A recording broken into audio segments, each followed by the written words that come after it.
अजीजान मिल्लत, बद्दुआओं से आप मेहनत करने वाली कौम का मुकाबला नहीं कर सकते। मुकाबला तो आपको मुकाबले से करना होगा, दौड़ का मुकाबला दौड़ से, पहलवानी का मुकाबला पहलवानी से।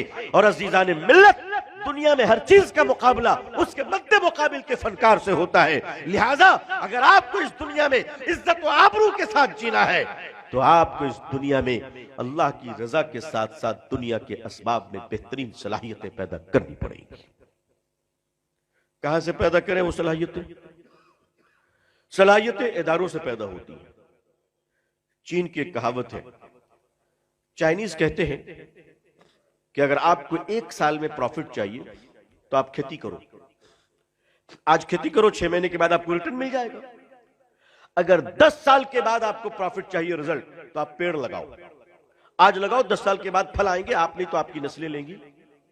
और फरमाते हैं अगर 1000 सालों की प्लानिंग करनी है, 1000 सालों की, अपनी कौम को, अपनी नस्लों को, अपनी औलादों को, औलाद दर औलाद को और कयामत तक के मुसलमानों को अगर बेहतरी की फिक्र करके कुछ करना है तो लोगों अच्छे इदारे कायम करो।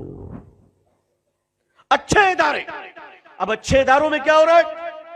मुसलमानों की बेटियां तकरीबन 18 से 20% बेहात होती चली जा चुकी हैं। ये ग्राउंड रियलिटी है, ग्राउंड रियलिटी। ये बुरकों पे मत जाइए, बिल्कुल मत जाइए। जो बुरके हैं ना, ये बुरके तो ऐसे हैं कि इसको खुद एक बुरके की जरूरत है। जी हां, मां बाप इन बुरकों से खुश ना हो। मैं जंगल में नहीं रहता, मैं समाज में रहता हूं। अल्हम्दुलिल्लाह आपकी दुआओं से मैं दुनिया घूमता रहता हूं। मैंने दुनिया के बहुत सारे मुल्कों को देखे हैं और उसके बाद ही नतीजा अखज़ कर रहा हूं कि मुसलमानों की बेटियां बेदीनी की दहलीज पर नहीं बल्कि कुफ्र और शिर्क के घरों की बहुएं बन रही हैं।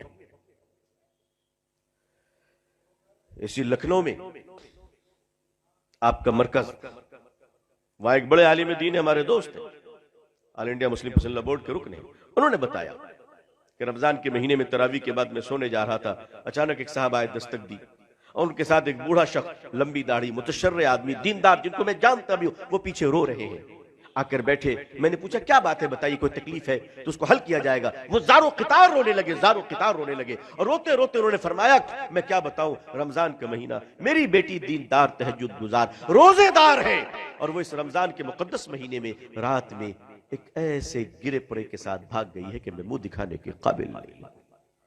कहा किसके साथ? कहा जो हमारी गली में झाड़ू लगाया करता था। बहुत मुतमईन मत होइए, ये मुतमईन मत होइए कि हमारा घर बहुत ठीक है। नहीं, बेदीनी की आग अब दीवारों में नहीं है, मुसलमानों के जेब में रखे हुए हैं। बेदीनी की आग मुसलमान औरतों के पर्स में रखा हुआ है। वो जो एक छोटा सा डब्बा है ना, वो अब्बा से भी बड़ा है। आदमी अपने मां बाप को छोड़ सकता है, उसको नहीं छोड़ सकता।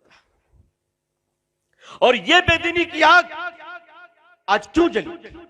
हम कहते बच्चियों में तालीम नहीं है, इसका जिम्मेदार कौन है? हम और आप हैं, हम भी और आप भी। सिर्फ हम अकेले नहीं है। ये जो सोचेगा अकेले हमारे सर पे ठेकड़ा फोड़ दीजिएगा तो मैं पूरा भाड़ आप ही के सर पे फोड़ दूंगा। इतना आसान नहीं कि आप सब फोड़ दीजिएगा। आप क्या कर रहे थे? आप डॉक्टर बनके सिर्फ पुर्जा लिखने के लिए है कि 50 रुपए फीस ले लिए? आपके यही काम है जिंदगी में, कमाना खाना। वकील का यही काम है फीस लेना। इंसानियत के तय आपकी कोई जवाबदेही नहीं है, कौम के तय आपके कोई जवाबदेही नहीं है, मिल्लत के तय आपकी कोई जवाबदेही नहीं है। उलमा और दानिश्वर मुश्तरका तौर पर जवाबदेह हैं कि मिल्लत की बेटियां तालीम याफ्ता कैसे हैं। हमने लड़कियों को तालीम से महरूम रखा। क्यों महरूम रखा? आवारा हो जाएगी। अजीजान मिल्लत आवारा क्यों होगी? अच्छे माहौल में तालीम का बनाते तो आवारा नहीं होती। अगर मुसलमानों की बेटियां डॉक्टर नहीं बनेगी तो मुसलमान अपनी बीवियों का इलाज गैर मर्दों से करवाएगा कि नहीं करवाएगा? अरे बोलो, करवाएगा कि नहीं करवाएगा? तो गैरों से इलाज करवाकर अपनी बीवियों की इज्जत व आबरू को उछालने से बेहतर है अपनी बेटियों को डॉक्टर क्यों नहीं बनाते? कैसा आप कहां बनाएंगे? कहां बनाएंगे? गैरों के हमारी बेटियां जाएंगी। अच्छा, आज बड़ी गैरत आ रही है तो अपनी कॉलेज क्यों नहीं बनाई थी? किसने रोका था? 5-5 मंजिला होटल बना लिया, हवेलियां बना ली, अपनी कॉलेज क्यों नहीं बनाई? सारी जिम्मेदारी दूसरों ने रखी है हमारी, और हम सिर्फ शिकायत करते रहे। आज तो पूरे हिंदुस्तान में लड़कियों का ऐसा मदरसा नहीं है कि जिसमें मालदार अपनी बेटियों को दाखिल करे, 20,000 रुपए महीना दे और घर से बेहतर माहौल मिले, और वहां बेटियां दीनी तालीम के साथ साथ फर्स्ट ईयर और सेकंड ईयर को भी कंप्लीट करें इंग्लिश मीडियम के साथ, और वो बच्चियां जब बाहर निकलें तो हाफिजा और आलिमा भी हो, साथ में मेडिकल साइंस की ग्रेजुएट भी हो, हाफिजा और आलिमा भी हो, और अच्छी डॉक्टर भी हो।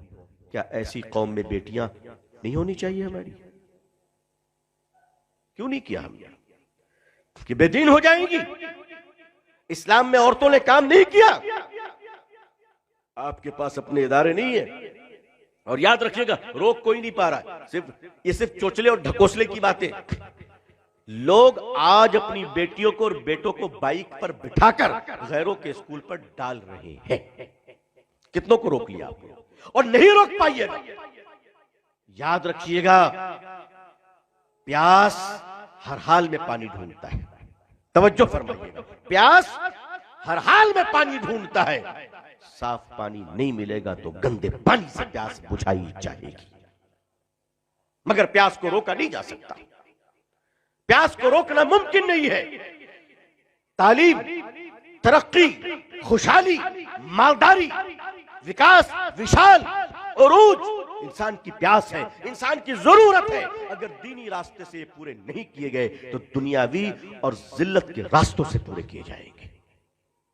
जिस तरह निकाह एक जरूरत है इंसान की, अगर इंसान जायज तरीके से निकाह कर कर अपनी ख्वाहिशों की तकमील नहीं करेगा तो वो बदकारी करेगा, वो गुनाह करेगा, और उस गुनाह से बचने के लिए अल्लाह और अल्लाह के नबी सल्लल्लाहु अलैहि वसल्लम ने निकाह रखा है। इसी तरह मुतबादिल ऑल्टरनेट सिस्टम, मुतबादिल निजाम मुसलमानों को बनाना पड़ेगा, वरना अभी क्या हुआ, आने वाले सालों में और रोना पड़ेगा, और रोना।